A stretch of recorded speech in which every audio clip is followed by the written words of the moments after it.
ஏய், ஒருத்தன் இந்த பக்கம் ஓடி வந்ததை நீ பாத்தியா? இங்க யாரும் வரலைங்க ஐயா. ஐயா, ஒருத்தன் அந்த பக்கம் ஓடுனதை பார்த்தங்க ஐயா. இந்தாடி, இந்த துணியை நீ மேல போட்டுக்க.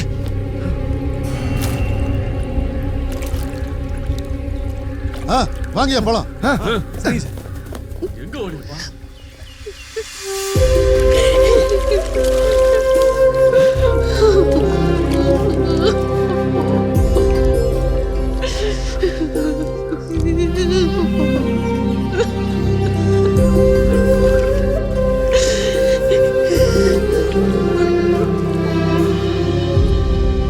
மனுஷங்களும் மிருகங்களும் பறவைகளும் இயற்கையும் ஒன்னா இணைஞ்சு வாழறது தான் திராவிட பாரம்பரியம்.